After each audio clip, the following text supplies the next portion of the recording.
Yeah, I'm shitty. Yeah, I'm shitty. Maybe hang on the couch for a minute. How you been? What's up? How's it living? I wanna know, man. Yeah, I'm chicken. Big thoughts, little talk, get in it. What it was, what it is, where it's headed. I wanna know. Hey guys, welcome to Can I Kick It podcast number 25. I'm Alex as usual. I'm sitting here with Dan Davis, Chris Opel at the Happy Hippy, Reiki and things. How are you guys today? Wonderful. How are you? Yeah, great. It's good to see you. We've been hanging out, chatting while Chris is setting up. So first of all, how old are you guys? 48. 48. So you've been around for a while, right? You guys, how long have you guys been married? We're not married. We're not- Oh, you're not. You're just partners. Yeah. Yeah. Okay. How did you guys meet?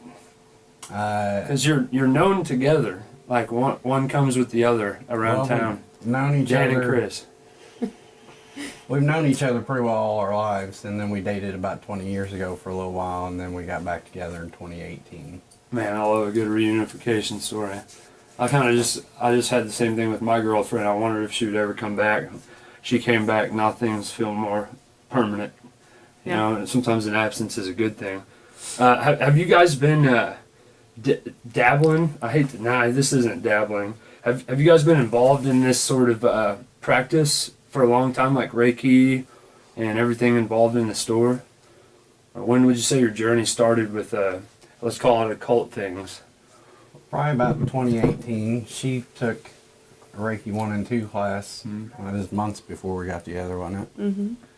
And I just started getting into like figuring out what grounding was and tarot and that type of thing. And then we got together and it just kind of took off. Yeah. So Was there any instance for you, Chris, or for you, Dan, that sort of catapulted that was like the catalyst into these practices? Anything traumatic or positive, or did a sign happen? I would say Reiki just found me, and like I Yeah. never had heard of it, and I was going to Reiki classes or yoga classes over at First City Movement, and Yeah. they offered a workshop for the Reiki, and I signed up for it, and Just felt like the right fit. it did. Yeah. then- What was your first experience like with Reiki? Do you remember? This is when I got my attunement, and I felt the Kundalini go all the way through me, and Yeah. it changed my life. Can you know? tell us a little bit about attunement for those who don't know? Really, either one of you. And attunement, there's billions of different energies out there in the universe, and Reiki is one of them. And basically, attunement is like taking the radio dial on your body and turning it so you receive that energy, and it's always flowing through you. Yeah, recently I was online and I've heard of this before in whispers on the internet, but have you heard the Schumann resonance? Mm-hmm. Because that's like I forget if it's measured in hertz or... Megahertz. Is it megahertz? Yeah. So the Earth has this sort of resonance that it's always more or less at. So is Reiki bringing you into the Schumann resonance range? Or is it...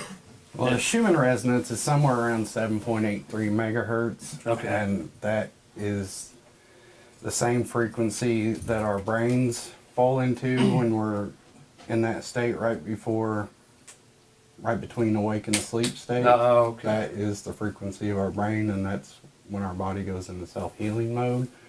So I can tell you that, but as far as what frequency Reiki is, I can't tell you. It's just... So it could be any whatever frequency it needs to be I have to no bring you idea. back into a sort of balance. We consider it God source energy. That's Okay. what it is. So As a practitioner, when you're employing Reiki, for lack of a better term, do you feel that going through you as the person giving it to the client? I mean, can you tell us how that feels a little bit, or is it hard to explain? no, it's not too hard to explain. You can feel it as far as like it lightens our mood, or I mean, there's been times when I'm kind of grumpy and I'm like, oh, I can't wait to do some Reiki, because it's always flowing through us as practitioners or whatnot. But when we get to working on someone, we kind of open up and it absolutely flows through, and it just puts you in a better mood, a higher vibrational state. I can definitely tell you as a person that's been in recovery before that once you get healed up a little and you start to get sober, and this is sort of a parallel, the only way to kind of hang on to it is to try to help somebody else when you're having a shit day. And sometimes the only way to improve your mood is to help somebody else, and you know, giving is a reward in a way. So I mean, do you ever have clients that come in and you just can't seem to get through to them? Has that ever been a problem for either of you? I mean, Reiki's definitely not for everyone. Right. And if people are unsure of it or whatnot, we usually offer a free session to them. Okay. And let them try it. You can tell the people are kind of standoffish and aren't going to take it. And if someone's not open or receptive to it when they go on the table, they're not going to feel it anyway. Right. So, but usually we offer a free session, and then people are a lot of times blown away or weirded out because they feel all kinds of Stirring different up those sensations deep and feelings, releases and twitches and whatever, and then they usually come back after that first session. So you have a lot of regulars. Yeah. For sure. And what can you say as far as the community here in Vincennes, as far as like alternative healing? And I mean, have you had any resistance in this town, or blackballing or anything of the sort? Not really. I mean, Pretty open we heard arms. about one church preaching a little bit, calling us witches or something, right. which was fine. Take it as a compliment. Overall, the community's been extremely welcoming. Yeah. A lot of people have been excited that we're actually bringing it to this area, because for so long you had to drive at least an hour To Evansville. to Evansville or Terre Haute or wherever to find. And a big reason we wanted to open the store is because all the people that do Reiki and energy healing and that type of stuff, we all have always met at different places for years, but it's been kind of a closed community thing. You know, we all just keep it quiet and don't talk about it. And we thought it was time to bring it to the community and show people what it's all about. It's tough to be, to feel suppressed, to feel like you can't be open with your feelings and beliefs. And I think we're entering an age where we're kind of in a dangerous position as Americans right now, where things are they're extreme. You know, they could go extremely negative and extremely positive for certain people, but I think we could heal by just coming out into the open with who we actually are and finding common ground. And I feel like the powers that be right now are using a lot of tactics of like divide and conquer. They want to divide us. And so which brings me to a point I was thinking of when we first started talking to you. I noticed you have Jesus up here, a couple of different Jesuses. And this is a crucifix, obviously. And then you have the Sacred Heart. Did you paint that, Chris? Yes. That's beautiful. Thank you. I love it. And is that Krishna? That's Kuan Yin. Kuan Yin. Okay, can you tell me about, so my point, sorry, got off on a tangent. But how do you incorporate Jesus' teachings or the myth of Jesus or into what some would call a New Age, paradigm? Well, the Gospel of Thomas is probably the most popular teachings of Jesus that's not in the Bible. It's part of Thomas Aquinas? I think so. Yeah. As part of the Dead Sea Scrolls or the Mahdi Library. Was left out one of those. completely, yeah. Yeah, and those were direct quotes of Jesus given to Thomas. And a lot of that, somewhere in there, he says, those with ears to hear and eyes to see, hear me. Meaning, like I'm going to talk in parables, but the masses the people that are ready to understand will understand what I'm saying. So, Jesus was a Jewish mystic. Yeah. So, I've heard some stories about Jesus being sort of a rebel. Like when they found the Dead Sea Scrolls, it was alluded to that Jesus spent some time in these caves out in the desert with some scholars, like these hidden scholars that had to hide from the Jewish. Right. Yeah, it's super interesting stuff. And the more I dive in, like, I haven't really studied any of that in a long time. When I was in college, I studied philosophy and theology at VU with Professor Bearcamp, who used to be a Catholic priest. And I found a lot of bleeding into from each religion to another. And there's actually a lot of evidence that most of these religions crossed over at some point, or they're at least influenced by each other, like how the Greeks traveled to Egypt, and a lot of their gods became each other's gods with just different names. And So, look, can I ask you a little bit about your religious beliefs, or if you even have any? Both of you. Like, do you feel like there's one God or many gods, or do you monotheism a theme with I you? mean, the divine. Yeah. There's the divine, and it's everywhere. I mean, I feel it. And I Yeah. feel like whatever religion anybody follows, if that's what gets them through life, then that's cool Yeah. with me. I'm not going to try to shove my views down anybody's throat, you know. Mm-hmm.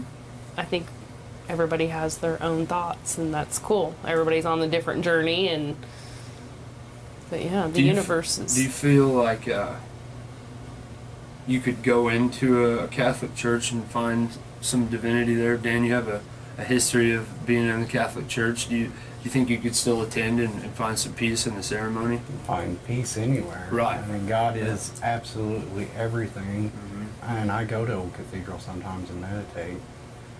It's a beautiful place. I mean, the architecture is wonderful. I think better explain it.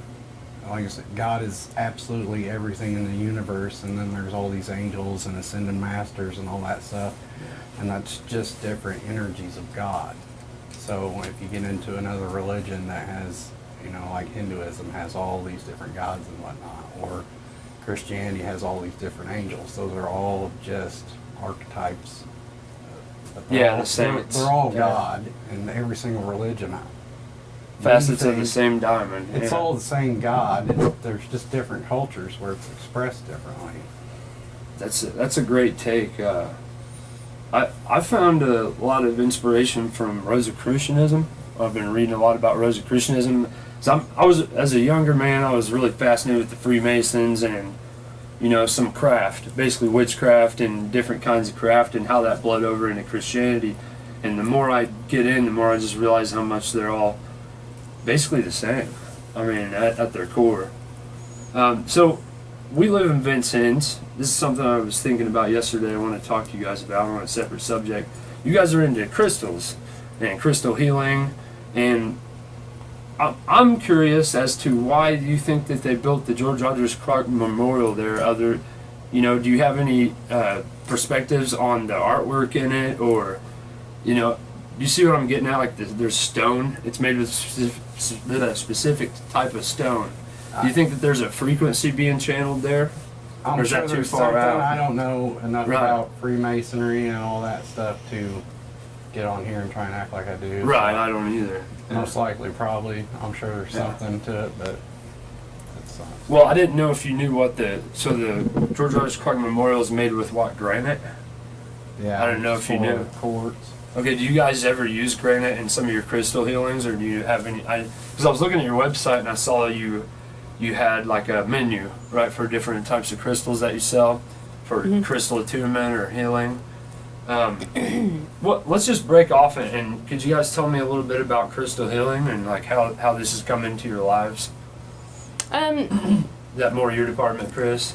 Well, I mean, when we started this business, we needed something to sell to pay the Right. bills. You know, the Reiki, we do charge for it, but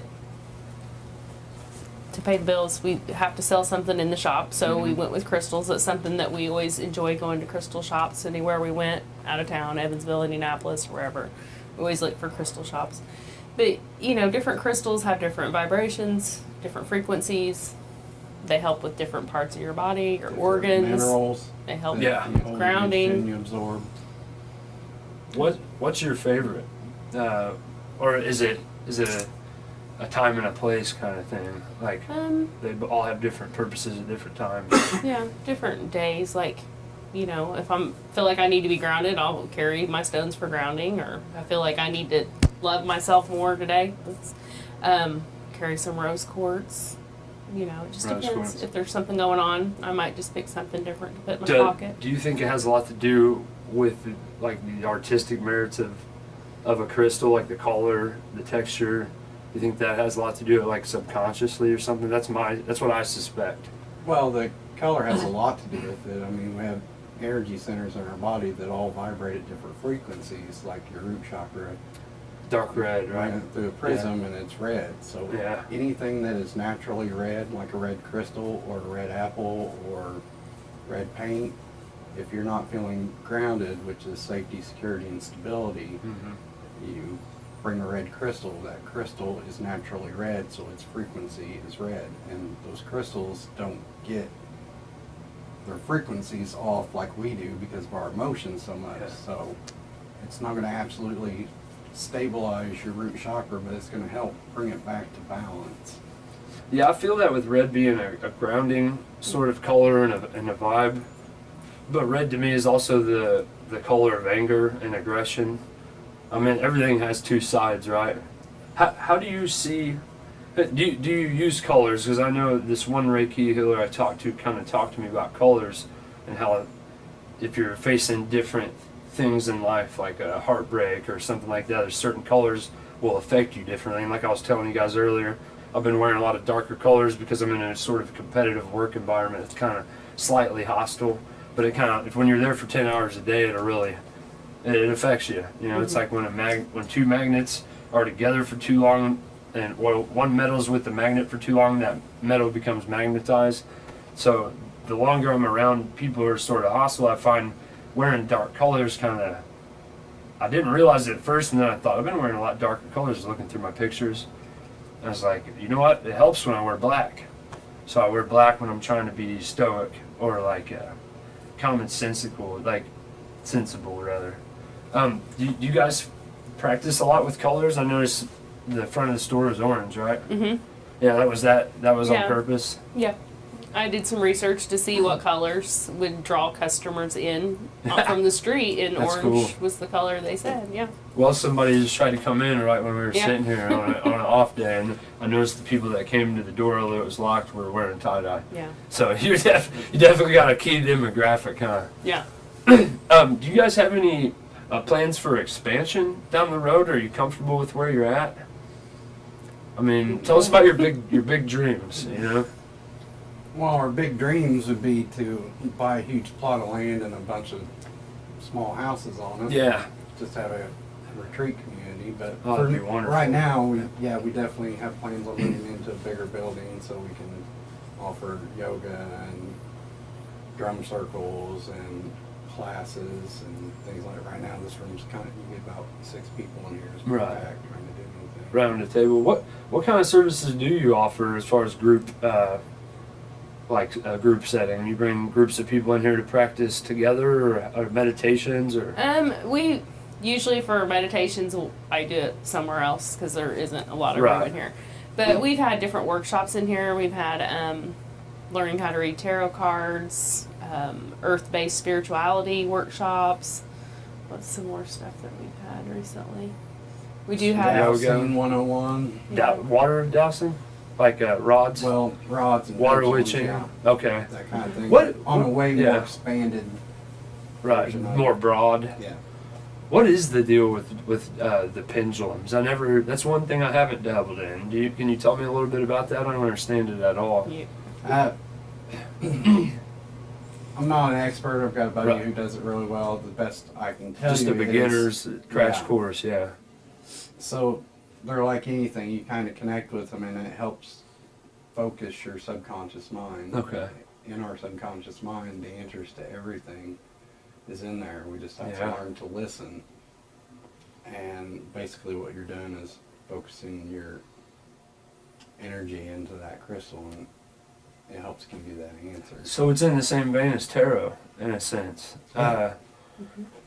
When I started tarot cards, I had this girl that I was, chasing after, and she came over to my house and she busted out some tarot cards, and she laid them out, and I was looking back, I feel silly, but she like blew my mind. She was reading me, And then as I got into the art of tarot, I realized that the cards hold like subconscious keys to what's really going on in your life. They're basically just like a Rorschach test. Like the ink block test. Oh, yeah. It's sort of like that. Like you pull out these cards, and one card there's a strong older woman in the card. So this is just an example, but that's going to remind you of your mother figure. So yeah, it's an art as much as it is anything. So I imagine the pendulum's a lot like that. I'm gonna have to check that out. So you guys have been going out to some events around here, festivals. stuff like that. Have you had much community outreach? Or what's it like when you meet somebody who has no idea about any of this stuff? How do you pop their cherry? We start by giving people free hugs. That's our one thing. Wonderful start. People, Yeah. a lot of people just don't get that interaction. Yeah. And so once they realize that we're friendly and approachable, then, we can answer all the questions. Right. But he likes to really explain it. Basically, just share our open hearts with them. Yeah. And, whatever we feel like that person needs that walks through the door. I mean, if they need to learn a little bit about what energy healing is and demystify it. I mean, Yeah. Basically, the Reiki, there's a whole lot to it, but what happens is, a lot of people call it energy healing. We're just open that doorway for people to heal themselves, and when they're on the table, it puts your body into such a deep, relaxed state that your body can heal itself. So, Yeah, it's almost like, from my experience with massage and all these other, things like that, it's like you're able to let somebody else kind of take the reins of your mind for a little bit, and it really does take off a lot of tension, and it lets you actually relax. It's sort of like a guided meditation, or Yeah. really, well, man, sometimes people really need that, because when I try to meditate myself, I won't let myself calm down. I need somebody to direct me to calm down, which is and it's also a good opportunity to connect with other people. I feel like especially maybe not so much in Vincennes, but I lived in bigger cities. If you waved at someone and they didn't know you just wave them because you're having a good day, they'll look at you like you're psychotic. And I don't. What do you think caused people to get like that? I wonder that all the time. Like, what? There was probably a time in the past where everybody waved at everybody, and it was just a courtesy, and people would talk to each other freely on the, well, the people bus or wherever. so stressed out these days. They're always Yeah. in fight or flight mode. We're always busy, going. We got to get to work, or we got to get to our Yeah. second job, or we got to run our kids here. We never take any time for ourselves. We never take any time to self-reflect. We never take any time to just sit and chill out and relax. Things happen to us, and we get angry about them, and we're so upset and mad with ourselves that we project that out to everyone in the universe. So if someone's being a dick, it's only because, excuse me, No, you're getting it's only because there's something inside of them that's wrong that they haven't healed. People that are happy with themselves and love themselves are usually pretty open and friendly, and Yeah, it's funny when I was doing like drugs, when I was hard into doing drugs, and ripping people off $10 here and there. I never did anything too crazy, but I was walking around with this guilt because I wasn't taking care of my responsibilities, my basic ones, which in turn caused me to be suspicious of other people. So essentially I'm putting a mirror on other people because I'm doing bad things I suspected out of them, or I expected out of other people. And I find when I'm doing good, I almost expect good out of other people, and that's also sort of a bad thing. It's tricky either way. But finding a good balance is a hard thing to do. Now, as I know you guys are in your mid-40s or somewhere around there, have you faced a lot of struggles in your younger years, or can you talk to us a little bit about like some of the struggles that you faced? Have you had any major mountains to climb, or? want me to talk or you want? You can. Go ahead. Before I fell into this lifestyle, I was, I was on meth from like 1999 to 2005. And then after that, I was always addicted to something. Started with alcoholism, and then I hurt my back several years ago, and they just handed me a prescription for pain pills. Yeah. So, struggled with that. Several other things, but everyone struggles with. But since I've come into this lifestyle, I've learned to heal myself and work on the emotional part as well as the physical part with, yoga and breath work, and there's a thing called shadow work for working on our own emotional traumas that we I've have. heard of that a little bit. And when you let go of all that stuff, people don't realize how much tension they carry in their bodies just from all this past crap that's happened to them. It's real. I don't even know what the question was to start with. I was kind of broadly trying to guide us into like your past. Basically, Okay. you got into it. Like I know you mentioned offline when we were talking before that you had some struggles with some addictions and stuff because you were relating to me. I was a very angry person. Which is my next question. Victimized, you know, the Yeah. whole world was against me, whatnot. And yeah, my life was just pretty well miserable all the time. I tried not to show it, but Yeah. it definitely leaked out a lot. And then when you learn to find the small things to be grateful for, we get in habits of either paying attention to all the bullshit that happens to us or paying attention to all the wonderful things that happen to us. And one of them, whichever one you feed, grows stronger. Yeah. And you just start picking the little things that you're grateful for, like the lightning bugs or those flowers or, you know, waking up to your awesome girlfriend. Then that starts building, and then you have all this ton of stuff to be grateful for in life. So Yeah. I've gone from completely miserable to damn near a perfect life. Yeah. So Yeah, victimization is a huge problem with a lot of youths that I know, people that are younger. I mean, let's be real, there's a lot of bad things that are happening to almost everyone these days. People are kind of extorted into these jobs they don't want to work, and let's not even get into public education. What a joke that is. Most times, I'm not saying that there's not people there trying to do a good job at the high school, but I know that when I was in high school, I had a lot to be victimized about. I had a mindset of victimization, and I had some abuse when I was a child, so it was really easy for me to blame that on somebody else.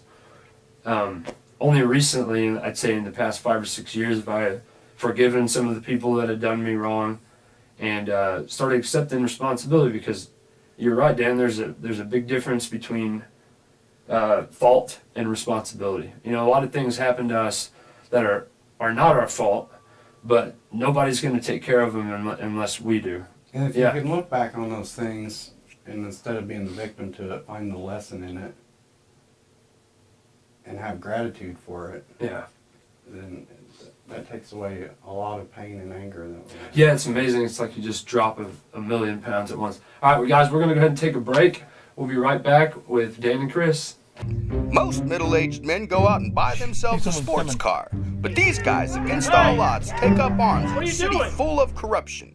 You will laugh until you hurt as this bumbling quartet of superheroes get themselves caught up in a web of drugs, crime, and all-around hysteria. I'm not the bad guy here. Oh, and Jack, the next time you want to challenge me, I'll have you buried with your mother. We're not superheroes, Nash. We're a lawyer and a mechanic. I want you to make sure that when you're driving the getaway vehicle, you can actually get away. Maybe we should start doing something. You're a goody two This is the story of 4 middle-aged men that go from zeros to heroes. Midlife crisis coming soon. mighty big accusation. You're a small-time punk. And I usually don't do deals with parasites like you, but I made an exception. Hey guys, welcome back. I'm Alex again. Sitting here with Dan and Chris. We had to take a little break to wrap up some of the camera stuff. But hey guys, we're back. So I kind of want to get in with you, Chris, and talk about some of your artwork. I mean, Chris, I don't know, do you have a camera you could free up and kind of zoom in on some of these pieces of art that Chris has made? Yeah, I'll do She didn't do that one. I can pull them down and show them if you want. We'll get some good rolls. And so yeah, how long have you been painting for, Chris? Um, I got that one there. You just point at her. I really got into it probably about 10 years ago. I just went to one of those paint workshops, you know, like you paint and drink wine or whatever, and I really enjoyed it, and so I just started doing it with YouTube videos, and I just started doing it on my own, and people started asking me to paint their pets or their houses or their barns or whatever, and it's a meditation for me. People always talk about you need to journal, you need to do this, and I'm like, I just need to sit down with a canvas and paint, and I just disappear into my painting, but I've never had any kind of training or schooling or anything like that, so it's just a hobby. Kind of kills it when you have to get instructed. Because Yeah. I was in art class in college, and when they like when you have a deadline and stuff, it just kind of kills the whole thing for me. Same thing with like writing. If I have a deadline to meet with writing or painting or anything, it just kind of takes the fun out of it. Right. But yeah, there's definitely some love on tap there in these paintings. Definitely inspired too. Like there's definitely a major message here. Do you just pretty much stick with acrylics, or do you try any other medias? Have you ever? Just acrylics. You don't do glass or sculpture or anything? No. Oh man, that'd be cool if you had like a sculpture workshop here. I'm sure you could find somebody to come in and do that. That would be cool. So you guys are saying that if anybody, you can go ahead and give this message directly to our audience if you want. If anybody's struggling out there, I forget which camera I'm looking at, this one. If anybody's struggling out there, Dan and Chris have opened their shop for you to come in and talk and hang out and just kind of chill and ground if there's anything intense going on in your life and you're having a hard time feeling accepted in this community. This place is open invite, right, guys? Absolutely. Yeah, I mean, you have a room in the back where you can sit down and paint, or, I mean, what kind of things do you guys do when there's not any customers here? You just hang out? Yeah, listen we to just good hang out. tunes. I mean, occasionally someone will want to come back here and sit, and we just try and listen to them. Yeah. More than anything. Does that happen quite a bit? Yeah, we have days where there's like people in here all day long, it seems like. Some people check in like once a week, and they'll just come in for a little bit just to, update us on their life and how things are going. With that being said, like, how much has your life transformed since you've opened this place? I mean, first of all, you've gotten out of the rat race and well, sort of, right? Like, you're still paying taxes and stuff like that, but I mean, to get out of working for a corporation, man, that's got to be such a huge relief, right? Well, I still work for a corporation. Oh, do you? I still have my full-time job, but he's able to be here all the time. That's excellent. Yeah, how much has that transformed both your lives, though, just having your own home away from home, Is it a lot of stress? I mean, he used to work third shifts, and then he started working a job where he worked 2 weeks days, 2 weeks nights, and I think that he's gotten 20 years younger. Yeah. Not having to work those shifts and all those hours. When you work a lot of those hours, like the night shift was awful. Oh, yeah. Terrible on his body and mindset. It's awesome being able to do what you love. Yeah. Tell anyone, if you want to do what you love, just follow your excitement. If you ever have a choice, do the thing that excites you more, and that'll lead you to the path of working for yourself and doing what you love. So. Yeah, that's my end goal. I'm just not sure exactly what I want to do exactly. I know I'd like to do massage and go to people's houses and just do the massages there with my table and everything, but it's pretty big chunk of change to get started on that. And when you have children, it's one of these days, man. It's as long as you keep your goal in mind and you keep doing small steps to get there. Eventually, you'll get to it. Yeah, I've always said just do one thing every day. Yeah. To go towards your goals. And it'll accumulate quickly. It's amazing how quick the past. I've been sober, like I had a little relapse in the middle, but I've been sober and on track for 3 years, like really pursuing goals and being responsible. And it's amazing how quick those 3 years go when you're working. And there's also something to be said. Like I'm working in a factory right now. I won't say where, but my mental energy is just sapped when I'm done at 4 or 5. I don't have the inspiration for painting. I used to paint a lot. Nothing like your paintings, but it's something I love to do. So there's sort of a link between like creating art or any alternative, healing therapies and stuff like this. So like past traumas. So Chris, do you have like a history with depression or? Yeah, I used to be medicated. I was on Prozac for several years. Yeah. Yeah, and then, I had to take medicine for my stomach because I was taking the medicine for the depression, and then I also had knee problems. I had to go have steroid injections and Euflexa injections every 3 months, every 6 months, and all that. But since I've been in Reiki and started doing yoga, I don't have any issues. Was it a tough transition getting off of the Prozac? Did you feel anything when you got done? Yeah. I advise people... I probably shouldn't do that. I mean, they tell you not to, but... I threw it away and was like, I'm done taking that. Well, I mean, one of the main ingredients in Prozac is like fluoride, or some form of fluoride. I'm not a chemist, but we all know what fluoride will do, and that's it, your pineal gland. Mm-hmm.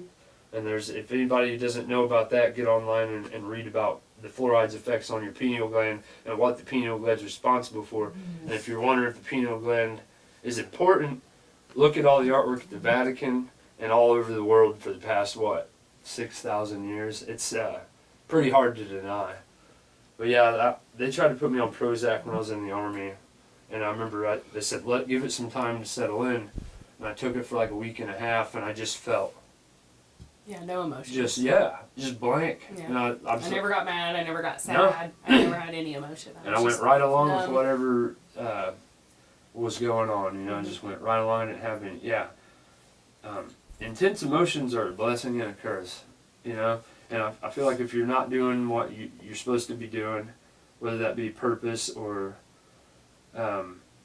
you're just not happy where you're at in a career path, that it's going to come out as frustration and extreme emotions towards the negative. So with the passive depression, what sort of things do you do for yourself now, Chris? Do you still have any struggles with depression at all? Or has it pretty much been gone? No, not once in a while. I just feel like I need to cry. I don't know why. Usually I don't even know why. So I'll just go and have a good cry, and that's just a release, emotional release, and I always feel better afterwards. Dan will be like, "Is there something I can do? What do you need?" I'm like, "Just leave me alone," and I just cry it out.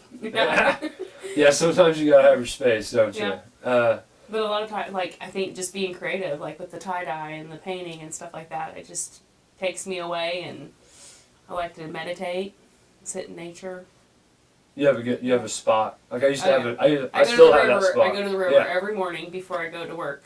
At the other really? place. Yeah. Yeah. I can't state how important a routine is, or at least for me. I kind of never slept the same. I would sleep 13 hours one day, and then I would stay awake for 2 or 3 days, and then crash and burn for 6 hours, get up, and man, routine's so important, and connecting with nature. So can you walk through your connection with nature when you go to the river? Do you sit down and just breathe, or what's your general process? I usually just find a spot and stare at it and try to connect with it. Sometimes there's geese or a duck or a bird or whatever. Sometimes it's just the water. I like to put blessings in the river and everywhere it goes to kind of spread the blessings around, or it's just my quiet time. So you mean mental blessings, you just send intention? Yes. Man, intention's so important. Yeah. When we threw the River Jam, the last year, I've been sober a year, a little over a year, and I've never been much integrated in society at all. And I'm dealing with people who are major movers and shakers here in town, the board of the city. We're getting ready to, I'm dealing with people that I usually avoided, And so I called my buddy Jeff, and I said, "Man, Jeff, I've always been a poor kid from the North End." Mm-hmm. I said, "Jeff, dude, what am I supposed to do with these rich people?" That's kind of an ignorant statement. They're more than just people that are well off. But I said, how do you deal with these people? Because he was poor too when he was growing up, and he says, "As long as your intentions are good, you're solid, bro. Don't worry about it." And I just never forgot that. That's just something. So I take my intentions, coming into this interview with you guys, I was a little nervous because I don't know you guys that well. That's how it always goes. But see, now we're past it. Now we're in the interview, moving right along, and I'm learning about you guys, and it's just a wonderful experience. I can't wait to do more things with you guys in the future. I hope that if you ever need anything, you can call on me, and I'll be glad to come over and help you move a couch or whatever. Whatever needs to be. Yeah, so we're getting old.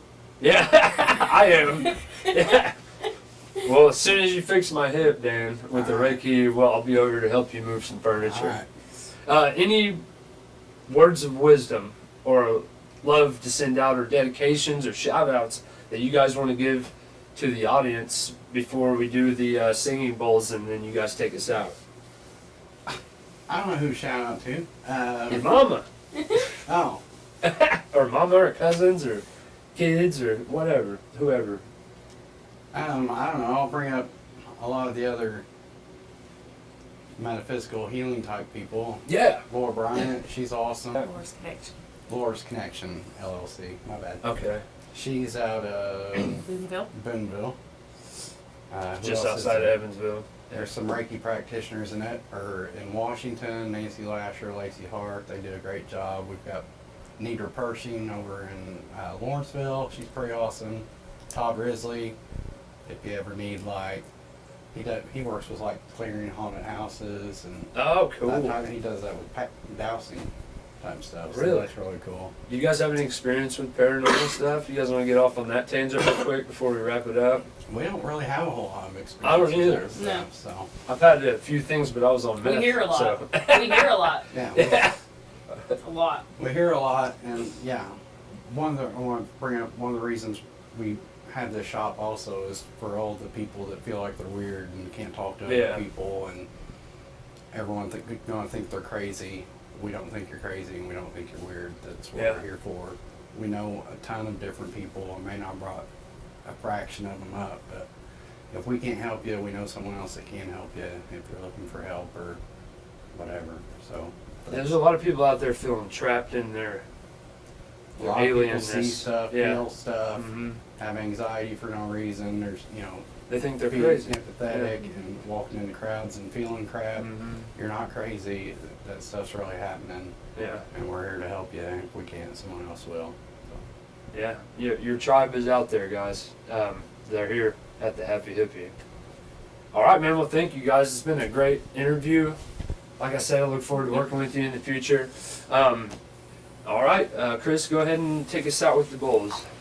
Move that mic up. Move it up. Yeah, you gotta untwist that. This guy? Other side. Other side.